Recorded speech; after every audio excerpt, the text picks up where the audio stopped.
നമ്മുടെ മനസ്സിൽ നമ്മൾ ഒരുപാട് കാര്യങ്ങൾ ചിന്തിക്കാറുണ്ട്. അങ്ങനെ ചിന്തിക്കുമ്പോൾ നമ്മുടെ മനസ്സിൽ വെറുതെ നമ്മൾ ചിന്തിച്ചാൽ, ഒരു 5 കാര്യം വെറുതെ ചിന്തിച്ചാൽ തന്നെ അള്ളാഹുവിൻ്റെ ഭാഗത്ത് നിന്നും ഒരുപാട് പ്രതിഫലം കിട്ടും. വെറുതെ ചിന്തിച്ചാൽ മതി. ഏതൊക്കെയാണ് ആ വെറുതെ ചിന്തിച്ചാൽ, മനസ്സിൽ വെറുതെ ഒന്ന് കരുതിയാൽ കിട്ടുന്ന ആ 5 പ്രതിഫലമുള്ള കാര്യങ്ങൾ വിശദമായി ഈ വീഡിയോയിൽ കാണാം. അതോടൊപ്പം തന്നെ മറ്റൊരു കാര്യം, നമുക്ക് ഇന്നു മുതൽ ജീവിതത്തിൽ നിത്യമാക്കാൻ ഒരു 3 ദുആ പഠിപ്പിച്ചു തരാം. ഒരു 3 ദുആ, നമുക്കറിയാവുന്ന ദുആയാണ്, പക്ഷെ അതിൻ്റെ പ്രതിഫലം ഏറെയാണ്. ഒരു 3 ദുആ നിത്യമായി കൊണ്ടുപോകാനുള്ള ഒരു 3 പ്രാർത്ഥനകൾ ഇൻഷാ അല്ലാഹ്. അതെപ്പോഴാണ് പറയേണ്ടത്, അതിൻ്റെ അർത്ഥം എന്താണെന്നും നമുക്ക് ഇന്നത്തെ ക്ലാസ്സിൽ പഠിക്കാം. അസ്സലാമു അലൈക്കും വറഹ്മത്തുള്ളാഹി തആല വബറകാതുഹു. ബിസ്മില്ലാഹിർ റഹ്മാനിർ റഹീം. അൽഹംദുലില്ലാഹി റബ്ബിൽ ആലമീൻ. വസ്സലാത്തു വസ്സലാമു അലാ അഷ്റഫിൽ മുർസലീൻ വഅലാ ആലിഹി വസ്വഹ്ബിഹി അജ്മഈൻ. അമ്മാ ബഅദ്. ഏറ്റവും സ്നേഹ ബഹുമാനം നിറഞ്ഞ സത്യവിശ്വാസികളെ, ഉമ്മമാരെ, ഉപ്പമാരെ, അല്ലാഹു സുബ്ഹാനഹു വ തആല നമുക്കും നമ്മളോട് ബന്ധപ്പെട്ട എല്ലാവർക്കും, നമ്മുടെ ക്ലാസ്സുകൾ സ്ഥിരമായി കേൾക്കുന്ന ഒരുപാട് ഉമ്മമാരുണ്ട്, ഉപ്പമാരുണ്ട്, സഹോദരിമാർ, സഹോദരങ്ങൾ, അൽഹംദുലില്ലാ അവരൊക്കെ ഒരുപാട് സന്തോഷങ്ങൾ പറയുന്നു. ഉസ്താദെ, ഒരുപാട് കാര്യങ്ങൾ ഞങ്ങൾക്ക് പഠിക്കാൻ പറ്റി. അതുപോലെ തന്നെ ഒരുപാട് ഞങ്ങൾക്ക് സംശയങ്ങളുള്ള ഒരുപാട് കാര്യങ്ങളുടെ സംശയങ്ങൾ തീർന്നു എന്നൊക്കെ അൽഹംദുലില്ലാ ഒരുപാട് സന്തോഷ വാർത്തകൾ പറയുന്നവരുണ്ട്. അതുപോലെ തന്നെ ഒരുപാട് ദുആ വസിയത്തുകൾ പറയുന്നവരുണ്ട്. അല്ലാഹു സുബ്ഹാനഹു വ തആല നമുക്കെല്ലാവർക്കും ആഫിയത്തും ആരോഗ്യവുമുള്ള ദീർഘായുസ്സ് നൽകുമാറാവട്ടെ. നമ്മുടെ പ്രയാസ പ്രശ്നങ്ങൾക്ക് അല്ലാഹു തആല പരിഹാരം ഈ ഒരു ഇൽമിൻ്റെ മജ്ലിസിലൂടെ നൽകി അനുഗ്രഹിക്കുമാറാവട്ടെ. നമ്മളിൽ നിന്ന് മരണപ്പെട്ടു പോയ മുഴുവൻ ആളുകൾക്കും അല്ലാഹു മഗ്ഫിറത്തും റഹ്മത്തും കൊടുക്കുമാറാവട്ടെ. ആമീൻ യാ റബ്ബൽ ആലമീൻ. അൽഹംദുലില്ലാ, അല്ലാഹു സുബ്ഹാനഹു വ തആല ഈ പരിപാവനമായ ശഅബാൻ മാസത്തിൽ നമ്മൾ എന്തെല്ലാം നന്മകൾ ചെയ്യാനിരിക്കുന്നു എല്ലാത്തിലും അല്ലാഹു ബറക്കത്ത് നിലനിർത്തി തരുമാറാവട്ടെ. ശഅബാനിലും റജബിലൊക്കെ നമ്മൾ ചെയ്യുന്ന ദുആ, അല്ലാഹുമ്മ ബാരിക് ലനാ ഫീ റജബിൻ വ ശഅബാൻ വ ബല്ലിഗ്നാ റമളാൻ, അത് മറന്നു പോവരുതേ. നമ്മളാരും മറക്കുകയില്ല. ആ ദുആ നമ്മുടെ ജീവിതത്തിൽ ഏറ്റവും അധികം നമ്മൾ അധികരിപ്പിക്കണം. പ്രത്യേകിച്ച് ഈ ഒരു സമയങ്ങളിൽ ഏറ്റവും കൂടുതലായി നമ്മൾ പറയേണ്ട ഒരു ദുആയാണ് അല്ലാഹുമ്മ ബാരിക് ലനാ ഫീ റജബിൻ വ ശഅബാൻ വ ബല്ലിഗ്നാ റമളാൻ. ജീവിതത്തിലെ എല്ലാ മേഖലകളിലും നമുക്ക് എന്ത് വേണം? അള്ളാഹുവിൻ്റെ ഭാഗത്ത് നിന്നും ബറക്കത്ത് വേണം. അല്ലാഹു തആല നമുക്ക് നൽകിയിട്ടുള്ള എത്ര അനുഗ്രഹങ്ങളുണ്ടോ ആ അനുഗ്രഹങ്ങളിൽ മുഴുവനും അള്ളാഹുവിൻ്റെ ബറക്കത്തുണ്ടായാൽ മാത്രമേ അതുകൊണ്ട് നമുക്ക് ഗുണമുണ്ടാകൂ. ഇൻഷാ അല്ലാഹ് ആ ദുആ മറന്നു പോകരുത്. നമുക്കെല്ലാവർക്കും അറിയാവുന്ന ദുആയാണ് അല്ലാഹുമ്മ ബാരിക് ലനാ ഫീ റജബിൻ വ ശഅബാൻ വ ബല്ലിഗ്നാ റമളാൻ. അല്ലാഹുവേ, വിശുദ്ധമായ റമളാൻ വരികയാണ്. ആ റമളാനിലേക്ക് ഞങ്ങളെ എത്തിക്കുകയും ആ റമളാനിൽ ഒരുപാട് നന്മകൾ ചെയ്യാൻ നീ തൗഫീഖ് നൽകണേ അല്ലാഹ് എന്നൊക്കെയാണ് ഏകദേശം ആ ദുആഇൻ്റെ അർത്ഥം. അല്ലാഹു തആല നമ്മുടെ മനസ്സിലുള്ള ഹലാലായ മുറാദുകൾ ഹാസിലാക്കുകയും എല്ലാ പ്രയാസ പ്രശ്നങ്ങളും അല്ലാഹു തആല ഈ ശഅബാൻ മാസത്തിൻ്റെ വരുന്ന റമളാൻ മാസത്തിൻ്റെ ബറക്കത്ത് കൊണ്ട് എല്ലാ പ്രയാസ പ്രശ്നങ്ങളും മാറ്റിത്തരുമാറാവട്ടെ. ആമീൻ യാ റബ്ബൽ ആലമീൻ. നമ്മുടെ മനസ്സിൽ നമ്മൾ ഒരുപാട് കാര്യങ്ങൾ ചിന്തിക്കാറുണ്ട്, അല്ലേ? പ്രത്യേകിച്ച് നിസ്കാരത്തിലൊക്കെ കൈ കെട്ടിയാൽ എത്രയോ ചിന്തകളാണ് വരുന്നത്. നമ്മൾ മറന്നുപോയ പല കാര്യങ്ങളും ഒരുപക്ഷെ ഓർക്കുന്നത് നിസ്കാരത്തിലായിരിക്കും. നിസ്കാരത്തിന് കൈ കെട്ടിയാൽ പിന്നെ മറന്നുപോയ പല കാര്യങ്ങളും ഓർമ്മ വരും. പക്ഷേ നിസ്കാരത്തിൻ്റെ കാര്യം പലപ്പോഴും മറന്നു. നിസ്കാരത്തിൽ എത്രാമത്തെ റക്അത്താണെന്നോ അല്ലെങ്കിൽ സൂറത്തോതിയോ ആയത്തോതിയോ എന്നൊക്കെ നമുക്ക് ഒരുപാട് സംശയങ്ങളുണ്ട്. നമ്മൾ മനസ്സിൽ ഒരുപാട് കാര്യങ്ങൾ ഇങ്ങനെ ചിന്തിക്കുന്നവരാണ്. നമ്മുടെ ഭാവിയെപ്പറ്റി ചിന്തിക്കുന്നു, വീടിൻ്റെ കാര്യം, മക്കളുടെ കാര്യം, നമ്മുടെ ബിസിനസ്സിൻ്റെ കാര്യം, കച്ചവടത്തിൻ്റെ കാര്യം, ഇങ്ങനെ ഒരുപാട് കാര്യങ്ങൾ നമ്മൾ ചിന്തിക്കുന്നുണ്ട്. നമ്മൾ ഈ ചിന്തിക്കുന്ന, മനസ്സിൽ ചിന്തിക്കുന്ന പല ചിന്തകളും ചിലപ്പോൾ തെറ്റായ ചിന്തകളാവാം, ചിലപ്പോൾ നന്മയുള്ള ചിന്തകളും ഉണ്ടാവാം. നമ്മൾ ചിന്തിക്കുന്ന ചിന്തകളിൽ നബി സല്ലല്ലാഹു അലൈഹി വസല്ലമ തങ്ങളുടെ ഹദീസുകൾ പഠിച്ച പണ്ഡിതന്മാർ പറഞ്ഞു തരുന്നു 5 കാര്യങ്ങൾ. ഈ 5 കാര്യങ്ങൾ നമ്മൾ വെറുതെ മനസ്സിൽ ചിന്തിച്ചാൽ തന്നെ അള്ളാഹുവിൻ്റെ ഭാഗത്ത് നിന്നും പ്രതിഫലം കിട്ടുന്നതാണ്. നമ്മൾ മനസ്സിൽ വെറുതെ ചിന്തിച്ചാൽ തന്നെ ഈ 5 കാര്യങ്ങളെപ്പറ്റി ചിന്തിച്ചാൽ അള്ളാഹുവിൻ്റെ ഭാഗത്ത് നിന്നും വലിയ പ്രതിഫലമുണ്ട്. ഏതൊക്കെയാണ് 5 കാര്യങ്ങളെന്ന് വിശദമായി ഇൻഷാ അല്ലാഹ് നമ്മൾ പറയാൻ പോവുകയാണ്. അതിനു മുമ്പ് പരിശുദ്ധമായ ശഅബാൻ മാസത്തിലാണ്. ഈ ശഅബാൻ മാസത്തിൽ കഴിയുന്നത് പോലെ നോമ്പുകാരായിരിക്കാൻ ശ്രദ്ധിക്കേണ്ടതുണ്ട്. കാരണം ആദരവായ റസൂലുള്ളാഹി സ്വല്ലല്ലാഹു അലൈഹി വസല്ലമ തങ്ങൾ ഷഅബാൻ മാസത്തിലാണ് ഏറ്റവും കൂടുതലായി സുന്നത്ത് നോമ്പുകൾ പിടിച്ചിരുന്നത് എന്ന് നമുക്ക് ആയിഷ ബീവിയുടെ ഒരു ഹദീസിൽ നിന്നും മനസ്സിലാകുന്നതാണ്. അപ്പോൾ സുന്നത്ത് നോമ്പുകൾ അധികരിപ്പിക്കുന്നതോടൊപ്പം തന്നെ നമുക്ക് കഴിയുന്ന രൂപത്തിൽ ഒരു 100 സ്വലാത്തെങ്കിലും ഇന്നത്തെ ദിവസം ചൊല്ലാൻ മറന്നു പോകരുത്. ഒരുപാട് സ്വലാത്ത് അറിയാം. അല്ലാഹുമ്മ സ്വല്ലി അലാ മുഹമ്മദ്, അല്ലാഹുമ്മ സ്വല്ലി അലൈഹി വസല്ലം. ആ ഒരു സ്വലാത്ത് ഇങ്ങനെ ഒരുപാട് താജു സ്വലാത്ത്, കഞ്ചു സ്വലാത്ത്, ഞാരിയത്ത് സ്വലാത്തിൻ്റെ വലിയ നേട്ടങ്ങൾ പറഞ്ഞ ഒരു വീഡിയോ 2 ദിവസം മുമ്പ് നമ്മൾ ഇറക്കിയിരുന്നു. ഞാരിയത്ത് സ്വലാത്ത് ഒരുപാട് പേർക്ക് സംശയമുണ്ട്, ഉസ്താദെ ഈ ഞാരിയത്ത് സ്വലാത്ത് എന്ത് കാര്യത്തിന് വേണ്ടിയാണ് ഓതിയത്, അത് നമുക്ക് കിട്ടുമോ? അങ്ങനെ പറയുന്നത് കേട്ടു. 4444 ഞാരിയത്ത് സ്വലാത്തൊക്കെ ഓതാറുണ്ടല്ലോ, അതൊക്കെ ശരിയാണോ എന്നൊക്കെ ഒരുപാട് പേർക്ക് സംശയങ്ങളും അല്ലെങ്കിൽ ആ സ്വലാത്തുമായി ബന്ധപ്പെട്ട് അറിയാത്ത പല പുണ്യങ്ങളുമൊക്കെ വിശദീകരിച്ചു കൊണ്ടുള്ള ഒരു വീഡിയോ മുമ്പ് നമ്മൾ ഇറക്കിയിരുന്നു. അത് നിങ്ങൾക്ക് നമ്മുടെ ചാനലിൽ കാണാവുന്നതാണ്. അപ്പോൾ പറഞ്ഞു വന്നത്, പരിശുദ്ധമായി ശഅബാൻ മാസം സ്വലാത്തുകൾ അധികരിപ്പിക്കണേ, ഒരുപാട് നന്മകൾ നമ്മൾ ചെയ്യാൻ മറന്നു പോകരുത്. അതോടൊപ്പം തന്നെ നമ്മൾ നമ്മുടെ ശാരീരികമായി ഒരു തരത്തിലുള്ള പ്രവൃത്തിയും ചെയ്യാതെ അള്ളാഹുവിൻ്റെ ഭാഗത്ത് നിന്നും നമുക്ക് പ്രതിഫലം വാങ്ങിച്ചു തരുന്ന 5 കാര്യങ്ങൾ. ഈ 5 കാര്യം വെറുതെ ഓർത്താൽ തന്നെ എന്താണ്, നമുക്ക് അള്ളാഹുവിൻ്റെ ഭാഗത്ത് നിന്നും പ്രതിഫലമാണ്.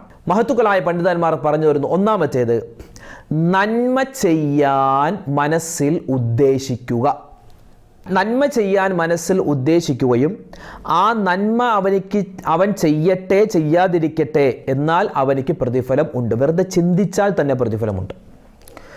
ഉദാഹരണം പറഞ്ഞാൽ ഇപ്പോൾ നമ്മുടെ വാട്സപ്പ് എടുത്തു നോക്കിയാൽ, അല്ലെങ്കിൽ ഫേസ്ബുക്കോ നമ്മുടെ മൊബൈൽ എടുത്തു നോക്കിയാൽ ഒരുപാട് ഈ പാവപ്പെട്ട രോഗികളെ സഹായിക്കണം, ഇന്ന ആൾക്ക് ക്യാൻസറാണ്, അല്ലെങ്കിൽ ബ്രെയിൻ ട്യൂമറാണ്, കിഡ്നിക്ക് പ്രോബ്ലമാണ്, കരളിന് പ്രശ്നമാണെന്നൊക്കെ പറഞ്ഞ് ഒരുപാട് രോഗികളായ ആളുകളുടെ ഡീറ്റെയിൽസ് വരും. അപ്പോൾ അതിൻ്റെ താഴെ ഗൂഗിൾ പേ നമ്പർ കൊടുത്തിട്ടുണ്ടാകും, ഇതിൽ നിങ്ങളെ കൊണ്ട് പറ്റുന്ന രൂപത്തിൽ സഹായം എത്തിക്കുക എന്നൊക്കെ പറഞ്ഞ്. അള്ളാഹു തആല എല്ലാവരുടെയും രോഗങ്ങൾ ശിഫയാക്കി കൊടുക്കുമാറാവട്ടെ. അത്തരത്തിലുള്ള മാരകമായ അസുഖങ്ങളെ തൊട്ട് റബ്ബായ റഹ്മാനായ നാഥൻ അള്ളാഹു നമ്മളെല്ലാവരെയും കാക്കുമാറാവട്ടെ, ആമീൻ. അപ്പോൾ നമ്മൾ വിചാരിക്കുകയാണ്, ഇദ്ദേഹത്തിന് ഒരു 100 രൂപ അയച്ചു കൊടുക്കണം. നമ്മളങ്ങനെ വിചാരിച്ചു മനസ്സിൽ, ഇൻഷാ അല്ലാഹ് ഒരു 100 രൂപ അയച്ചു കൊടുക്കണം. നമ്മളങ്ങനെ മനസ്സിൽ വിചാരിച്ചു. പിന്നെ മറ്റു ഗ്രൂപ്പുകളിൽ കയറി വേറെ മെസ്സേജുകൾ കണ്ടപ്പോൾ നമ്മൾ എന്ത് ചെയ്തു, സത്യത്തിൽ അത് മറന്നുപോയി.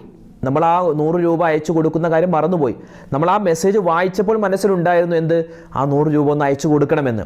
അപ്പോൾ നമ്മൾ മനസ്സിൽ അത് കൊണ്ടുവന്നു, മനസ്സിൽ ഉദ്ദേശിച്ചു, മനസ്സിൽ നമ്മൾ കരുതി, പക്ഷെ അത് നമുക്ക് ചെയ്യാൻ പറ്റിയില്ല. ഇനി ചെയ്താൽ പ്രതിഫലമുണ്ട്, ചെയ്യാൻ പറ്റിയില്ല എങ്കിലും നമുക്ക് ആ ഒരു മനസ്സിൽ നമ്മൾ ഇയാൾക്കൊരു 100 രൂപ കൊടുക്കണമെന്ന് ചിന്തിച്ചത് കൊണ്ട് അൽഹംദുലില്ലാഹ് അള്ളാഹുവിൻ്റെ ഭാഗത്ത് നിന്നും നമുക്ക് വമ്പൻ പ്രതിഫലമാണ് കിട്ടാൻ പോകുന്നത്. മനസ്സിൽ വെറുതെ ചിന്തിച്ചാൽ മതി. ഇപ്പോൾ ഒരു പാവപ്പെട്ടവൻ കണ്ടാൽ അയാൾക്കൊരു 10 രൂപ കൊടുക്കണമെന്ന് നമ്മൾ മനസ്സിൽ വെറുതെ ചിന്തിച്ചാൽ തന്നെ നമുക്ക് പ്രതിഫലമാണ്. അപ്പോൾ എത്രമാത്രം പ്രതിഫലം നമുക്ക് വാങ്ങാൻ പറ്റുന്നത്. വെറുതെ അങ്ങനെ ചിന്തിച്ച് കൂട്ടരുത് കേട്ടോ. ചിലപ്പോൾ ഒരു പാവപ്പെട്ടവൻ അവനിക്കൊരു 10 രൂപ കൊടുക്കണം, അല്ലെങ്കിൽ ഒരാളെ കണ്ടാൽ അയാൾക്കൊരു വീട് വേണ്ടത് കൊടുക്കണം, അങ്ങനെ വെറുതെ നമ്മൾ കളിയാക്കുന്ന രൂപത്തിലല്ല ചിന്തിക്കേണ്ടത്. മനസ്സറിഞ്ഞ് ഒരു ആത്മാർത്ഥതയോടുകൂടി ഇൻഷാ അള്ളാഹ് കുറച്ച് പൈസ ഇയാൾക്ക് കൊടുക്കണമെന്ന് ചിന്തിച്ചാൽ തന്നെ അള്ളാഹുവിൻ്റെ ഭാഗത്ത് നിന്ന് പ്രതിഫലമാണ്. അത് കൊടുത്താൽ വമ്പൻ പ്രതിഫലം, ഒരുപാട് ശ്രേഷ്ഠതയുണ്ട്. ഇനി അഥവാ എന്തെങ്കിലും രൂപത്തിൽ കൊടുക്കാൻ പറ്റിയില്ലെങ്കിലും നമ്മൾ ആ നീയത്ത് മനസ്സിൽ കൊണ്ടുവന്നത് കൊണ്ട് ഇൻഷാ അള്ളാഹ് അതിന് പ്രതിഫലം അള്ളാഹു തആല നൽകുന്നതാണ്. ഇനി രണ്ടാമത്തെ കാര്യം, ദിക്റുൽ മൗത്ത്, മരണസ്മരണ ഉണ്ടാവുക. മരണത്തെപ്പറ്റി ഒന്ന് ചിന്തിക്കുക. ഞാൻ മരിക്കേണ്ടവനാണല്ലോ, ഞാൻ മരിച്ചു കഴിഞ്ഞാൽ പടച്ചോനെ ഖബറിൽ ഞാൻ രക്ഷപ്പെടുമോ അതോ പരാജയപ്പെടുമോ? ഞാൻ മരിച്ചു കഴിഞ്ഞാൽ ഞാൻ പരാജയപ്പെട്ടവനാകാൻ ഞാൻ എൻ്റെ ജീവിതത്തിൽ എന്തൊക്കെ തിന്മകളാണ് ചെയ്തത്, ആ തിന്മകൾ ഞാൻ തിരുത്തേണ്ടതല്ലേ? ഞാൻ നന്മ ഒരുപാട് ചെയ്തിട്ടില്ലല്ലോ, നന്മ ചെയ്യണമല്ലോ എന്ന ഒരു ചിന്ത നമ്മുടെ മനസ്സിൽ വെറുതെ ചിന്തിച്ചാൽ തന്നെ പ്രതിഫലമാണ്. വെറുതെ ചിന്തിച്ചാൽ തന്നെ പ്രതിഫലമാണ്. പല ആളുകളും പറയാറുണ്ട്, ഉസ്താദേ ഞങ്ങൾക്ക് ഈ നിസ്കരിക്കുന്ന സമയത്ത് ശ്രദ്ധ മാറിപ്പോകുന്നു. അല്ലാഹു അക്ബർ നിസ്കരിക്കാൻ വേണ്ടി നിൽക്കുമ്പോൾ ശ്രദ്ധ കിട്ടുന്നില്ല. ഇവിടെ മഹത്തുക്കളായ പണ്ഡിതന്മാർ പറയുന്നു, ഒരു മനുഷ്യൻ നിസ്കരിക്കാൻ നിന്നിട്ട് അവനിക്ക് ശ്രദ്ധ കിട്ടുന്നില്ല എങ്കിൽ അവൻ 3 കാര്യം ഓർക്കണം. ഒന്ന് അവൻ നിൽക്കുന്നത് അള്ളാഹുവിൻ്റെ മുന്നിലാണ്.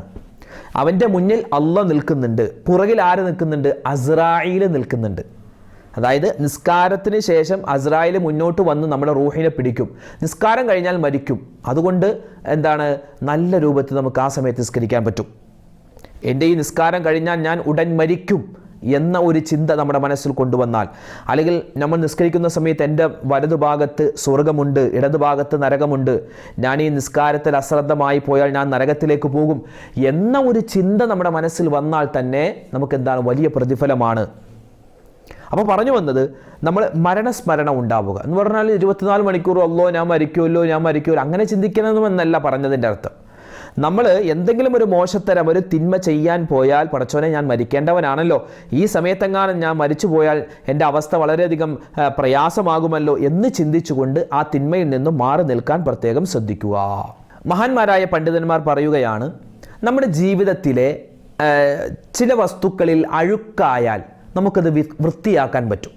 ഇപ്പോൾ നമ്മുടെ കയ്യിൽ എന്തെങ്കിലും ഒരു പശയോ അല്ലെങ്കിൽ എന്തെങ്കിലും മഷിയൊക്കെ വന്നാൽ നമ്മളത് കഴുകിക്കളയും. എന്നിട്ടും പോയില്ല എങ്കിൽ നമ്മൾ ഈ മണ്ണെണ്ണയോ വെളിച്ചെണ്ണയോ അല്ലെങ്കിൽ എന്തെങ്കിലുമൊക്കെ അതുപോലുള്ള വസ്തുക്കൾ ഉരച്ച് കഴുകാറുണ്ട്. ഇനി എന്തെങ്കിലും അഴുക്കായാൽ നമ്മൾ സോപ്പിട്ട് കഴുകാറുണ്ട്. വസ്ത്രത്തിൽ അഴുക്കായാൽ നമ്മൾ സോപ്പ് പൊടി ഒക്കെ ഉപയോഗിച്ച് കഴുകാറുണ്ട്. എന്നാൽ നമ്മുടെ ഖൽബ്, നമ്മുടെ ഹൃദയത്തിൻ്റെ അഴുക്കുകളെ കളയാനുള്ള 2 മരുന്നുകൾ, ഹൃദയത്തിൻ്റെ അഴുക്കുകളെ കളയാൻ 2 മരുന്ന്, ഒന്ന് ഇസ്തിഗ്ഫാറാണ്, രണ്ടാമത്തേത് ദിക്റുൽ മൗത്ത്, മരണസ്മരണ ഉണ്ടാവുക എന്നതാണ്. ഒരു മനുഷ്യൻ ഒരു ദിവസം 25 പ്രാവശ്യം മരണത്തെപ്പറ്റി ഓർക്കുന്നു. അള്ളാഹുവേ ഞാൻ മരിക്കേണ്ടവനാണല്ലോ പടച്ച റബ്ബേ എന്ന് ഒരാൾ 25 പ്രാവശ്യം ഒരു ദിവസം ഓർത്ത് കഴിഞ്ഞാൽ അവൻ അവൻ ശുഹദാക്കളോടൊപ്പമായിരിക്കും നാളെ ആഖിറത്തിൽ ഉണ്ടാവുക എന്ന് മഹത്തുക്കളായ പണ്ഡിതന്മാർ നമുക്ക് പറഞ്ഞു തരുകയാണ്. ഇനി മൂന്നാമത്തെ കാര്യം ദിക്റുന്നാർ, നരകസ്മരണ, നരകത്തെ പറ്റി വെറുതെ ഒന്ന് ചിന്തിക്കുക മനസ്സിൽ. ഒരു ദിവസം വെറുതെ പള്ളിയിൽ നിസ്കാരം കഴിഞ്ഞ് ഇരുന്നിട്ട് പടച്ചോനെ ഈ നരകമൊക്കെ എങ്ങനെയായിരിക്കും, ഞാൻ നരകത്തിലേക്ക് പോവോ, ഞാൻ സ്വർഗത്തിലാവോ, ഈ നരകത്തിൽ കിടക്കുന്ന പ്രവൃത്തിയാണോ ഞാൻ ചെയ്യുന്നത് എന്ന് വെറുതെ ചിന്തിച്ചാൽ തന്നെ നമുക്കെന്താണ് വലിയ പ്രതിഫലമാണ്. ഇവിടെ നബി സല്ലല്ലാഹു അലൈഹി വസല്ലം തങ്ങളുടെ ഒരു ഹദീസിൽ കാണാം, ആയിഷ ബീവി റളിയല്ലാഹു തആല അൻഹ പറയുകയാണ്, ദക്കർത്തുന്നാറ ഫബക്കൈതു. ഒരു ദിവസം ആയിഷ ബീവി റളിയല്ലാഹു തആല അൻഹ വീട്ടിലിരുന്ന് ഇങ്ങനെ കരയുകയാണ്. അപ്പോൾ മറ്റൊരു സ്വഹാബി വനിത വന്ന് ചോദിച്ചു, എന്താ ആയിഷ, എന്തെങ്കിലും കുടുംബ പ്രശ്നം ഉണ്ടായോ, എന്തെങ്കിലും പ്രശ്നമുണ്ടോ, അതാണോ കരയുന്നത്? ആ സമയത്ത് ആയിഷ ബീവി റളിയല്ലാഹു തആല അൻഹ പറഞ്ഞു, ദക്കർത്തുന്നാറ ഫബക്കൈതു, ഞാൻ വെറുതെ ഇരുന്നപ്പോൾ നരകത്തെ പറ്റി ഒന്ന് ചിന്തിച്ചു പോയി. അത് ചിന്തിച്ചപ്പോൾ തന്നെ എൻ്റെ മനസ്സിൽ ഇങ്ങനെ വിഷമം വന്നിട്ട് ഞാൻ കരഞ്ഞു പോയതാണ് എന്ന് മഹതിയായ ആയിഷ ബീവി റളിയല്ലാഹു തആല അൻഹ പറയും. നമ്മളിപ്പോൾ അടുക്കളയിൽ ജോലി ചെയ്തുകൊണ്ടിരിക്കുക, ഉമ്മമാർ അടുക്കളയിൽ ജോലി ചെയ്തുകൊണ്ടിരിക്കുകയാണ്. ആ ജോലി ചെയ്യുന്നതിൻ്റെ ഇടയിൽ വെറുതെ ഒന്ന് ചിന്തിക്കുക, പടച്ചോനെ ഞാൻ ഈ സമയത്തെങ്ങാനും മരിച്ചു പോയാൽ എൻ്റെ മക്കൾ അനാഥമാകുമല്ലോ, പിന്നെ എൻ്റെ കുടുംബത്തെ ആര് നോക്കും? അതിനേക്കാൾ ഉപരിയായി ചിന്തിക്കേണ്ടത് മരണത്തെപ്പറ്റി നമ്മൾ ഓർക്കുന്ന സമയത്ത് ചിന്തിക്കേണ്ട, റബ്ബേ ഞാൻ മരിച്ചു കഴിഞ്ഞാൽ സ്വർഗത്തിലാണോ നരകത്തിലാണോ, ആ ഒരു ചിന്ത കൊണ്ടുവരണമെന്നാണ്. അപ്പോൾ നരകത്തെ പറ്റി ഓർക്കുക, അല്ലാഹുമ്മ അജിർനി മിനന്നാർ, അല്ലാഹുമ്മ അജിർനി മിനന്നാർ എന്ന ദിക്ർ നമ്മൾ പരമാവധി അധികരിപ്പിക്കാനും പ്രത്യേകം ശ്രദ്ധിക്കേണ്ടതുണ്ട്. എന്താണ്? നരകത്തിൽ നിന്നും മോചനം കിട്ടാൻ ചെയ്യേണ്ട ദുആ അല്ലാഹുമ്മ അജിർനി മിനന്നാർ, അല്ലാഹുമ്മ അജിർനി മിനന്നാർ. അപ്പോൾ നമ്മൾ എത്ര കാര്യം പറഞ്ഞു? ഒന്നാമത്തേത് നന്മ ചെയ്യാൻ ഉദ്ദേശിക്കുക, രണ്ടാമത്തേത് മരണത്തെപ്പറ്റി ഓർക്കുക, മൂന്നാമത്തേത് നരകത്തെപ്പറ്റി ഓർക്കുക. ഇനി നാലാമതായി പറയാനുള്ളത് ദിക്റുൽ ഖബർ, അതായത് ഖബറിനെ പറ്റി ഒന്ന് ഓർക്കുക. അതായത് നമ്മളിപ്പോൾ ഈ മയ്യത്ത് അടക്കാനൊക്കെ ഖബറിലേക്ക് കൊണ്ടുവരും. പല ആളുകളും ഇങ്ങനെ അവിടെ വന്നിരുന്ന് ആ മയ്യത്തിനെ ഖബറിലേക്ക് ഇറക്കി വെക്കുന്ന സമയത്തും ഫോണിൽ കളിച്ചുകൊണ്ട് തമാശ പറയുന്ന എത്രയോ ആളുകളുണ്ട്. ആ സമയത്ത് നമ്മൾ ചിന്തിക്കേണ്ടത്, പടച്ച റബ്ബേ ഞാനും ഒക്കെ ഇവിടെ പോയി കിടക്കേണ്ടതാണല്ലോ, ഒറ്റക്ക് കിടക്കും, ചുറ്റും ആരുമില്ല അല്ലേ, ചുറ്റും ഇടുങ്ങിയ ഖബറാൻ, ഒന്ന് തിരിഞ്ഞോ മറിഞ്ഞോ ഒന്നും കിടക്കാൻ പറ്റൂല. റബ്ബേ എന്തായിരിക്കും എൻ്റെ അവസ്ഥ? എൻ്റെ മുകളിൽ മണ്ണാണ്, താഴെ മണ്ണ് വാരിയിട്ടിരിക്കുന്നു, അതുപോലെ തന്നെ എൻ്റെ സൈഡുകളിലൊക്കെ മണ്ണാണല്ലോ. അള്ളാ ഞാൻ ആ സമയത്ത് ജയിക്കുമോ പരാജയപ്പെടുമോ എന്നുള്ള ഒരു മരണത്തെ പറ്റിയുള്ള ചിന്ത, അതുപോലെ ഖബറിനെ പറ്റിയുള്ള ചിന്ത, അതുപോലെ തന്നെ നമ്മൾ ഈ മരിച്ചു കഴിഞ്ഞ് പോയി കിടക്കേണ്ട ഖബറാകുന്ന ലോകത്തെപ്പറ്റി ചിന്തിക്കുന്നതോടൊപ്പം തന്നെ നരകത്തെ പറ്റിയുള്ള ചിന്ത, ഇതൊക്കെ നമ്മൾ വെറുതെ മനസ്സിൽ ചിന്തിച്ചാൽ തന്നെ വലിയ പ്രതിഫലമാണ്.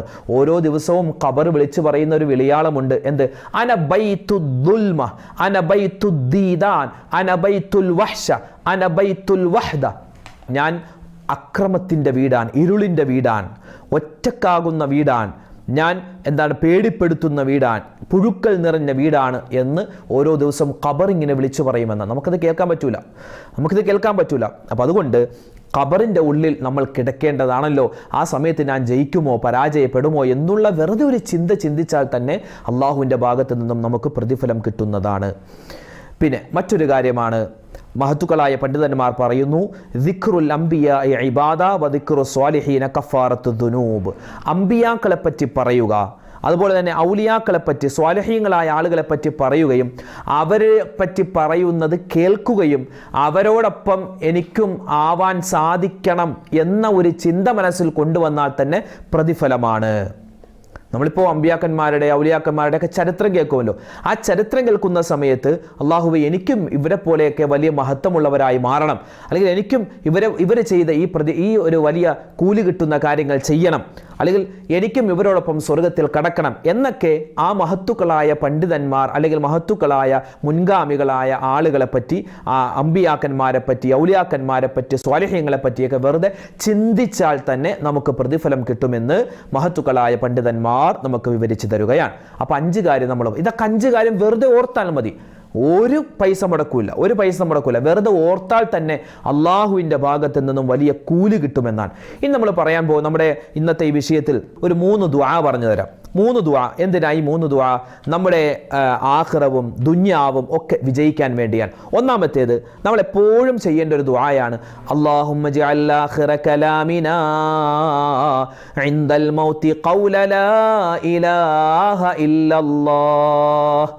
ഈ ഒരു ദുആ, اللهم اجعل آخر كلامنا عند الموت قول لا إله إلا الله.